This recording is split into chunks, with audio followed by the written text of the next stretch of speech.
My name is Sammy Rangel, and this is my family tree story. My grandparents and my parents are Mexican descent, but were born in Texas. My father and his family and myself would be considered Tejanos, which is Mexican born Texans. My mother was Mescalero Apache. Um, Also, her whole family was from Texas as well, which is where I was born. I don't know anything about my great grandparents, so to speak. Um, what I remember of my mother's side of the family was that they were a military family, and my mom did not get along with her father due to abuse. She was the oldest of 12 children. On my father's side, uh, were my grandparents, who I was more familiar with in my younger years, who were very kind and nurturing, um, but very traditional Tejanos. I remember their food, the giant tortoises in their yard, and the stories they used to tell me. My grandfather used to take me fishing when I was a young boy, and I remember catching sun perch. Um, my two parents' families never met or got along, as far as I know. All the men and both on both my mother's side and my father's side were all prone to violence, known to be violent men, and substance abuse was rampant.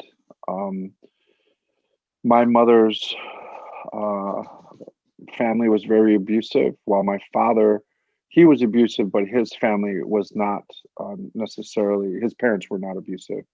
But all of my dad's brothers died violently, except one of my uncles. Um, Prison was on both sides of the family as well. We moved from Texas when I was very young. I was a toddler, uh, more or less, when we moved to Illinois. And so while I was a Tejano, I grew up most of my adolescent years on the streets of Chicago. Um, I don't really feel that I am connected to my family's roots and heritage, as I left home when I was 11 years old. I had just turned 11, and that was to escape some serious child abuse. Um, I do remember my parents and from their days in Texas being attacked. I knew that those were racially motivated back then, and it's funny how when you're so young, you know that this is an attack based on the fact that my parents were not white in Texas. Um, I then, when we moved to Illinois, I experienced racism differently in a sense because the city was segregated by race, and so Mexicans here, Puerto Ricans there, whites there, blacks there, and I, being of Mexican and Native American descent, we moved to a Puerto Rican neighborhood, and there was a lot of conflict there. Um, I spent from 11 until 29. I spent a lot of my time on the streets or in some sort of institution. I've spent a total of 15 and a half years in prison. I survived a race riot at 17. Um, and today, um, I've been out of prison over 20 years, and I would consider my roots really being having their beginning, a pure beginning between me and my younger daughters. My two youngest children, who are 18 and 12, live with me full time, and I've had the privilege and the honor of raising them their whole lives. And I do have older children, but because of my time in prison, we were separated for quite a bit of time, but we are all united today. As you can see, I strongly identify with all of sides of my heritage, but I live by the teachings of a Lakota family who adopted and raised me, and helped me find what I feel are roots to who I am as a person at the core. And so while I was born Sammy Rangel, my spirit name is Mato Sapa, which means black bear. And in my family, the black bear comes from that west direction, and he brings those rains and that thunder with him. But he goes out ahead of the people to try to carve paths for the people to find their place of rest, their place of solitude, their place of nurture, being nurtured and fed and clothed and healed.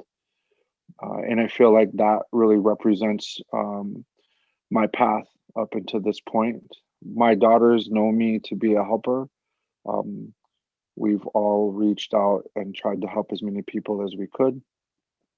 Um, and throughout that process, uh, it has been um, it has been a challenge, but one that I lean into.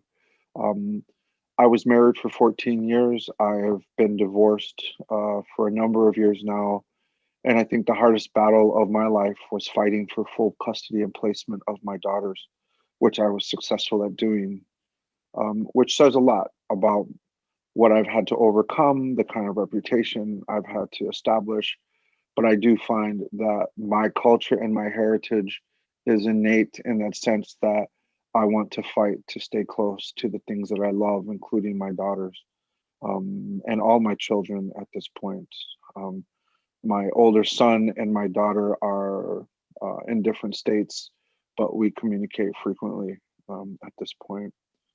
I think it's also important to mention that I was about 45 years old when I found out I had an older brother.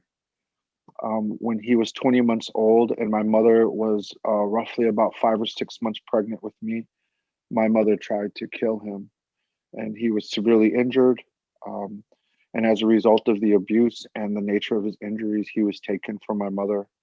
I stumbled on him through the natural course of my life and the work that I do. Um, and initially, I was told that he was dead, but he is alive, and he is very much a part of my family, what we call Tioshpai, my family lineage. Um, and I asked him for permission to tell his story along with mine. Um, and perhaps what is most important to me about his story is that he persevered, and I feel that he passed on to me his strength to persevere. Um, all the abuse, all the loss and abandonment. And even though he is disabled, has brain damage as a result of that abuse today, he recognizes that he is my big brother. He recognizes that he has nieces here, and he now has a connection to his blood family. He was adopted when he was 8 years old. And because of my path and my spiritual path and my journey, he now has a bloodline that he can be connected to, which has helped me feel holistic. And in that same journey is how I was reunited with my oldest child, my oldest daughter, Brittany, who I was separated from for 22 years because of my lifestyle. And today, me and her are closer than ever, and I have two grandchildren through her, um, which, you know, uh, is even more important to me in passing on what I can, what we know about our story. Like most families in my situation, there isn't a depth of knowledge about where we come from. And that can leave an empty space in your life when you're thinking about your roots and your heritage. But in the face of that, because of, you know, racism, because of the way government eradicated our history, it becomes important to know as much as you can about yourself in the face of not knowing what that is about and where you come from. Like I said, I couldn't tell you anything about my great grandparents, and very little is known by my older relatives, like my aunts and my uncles.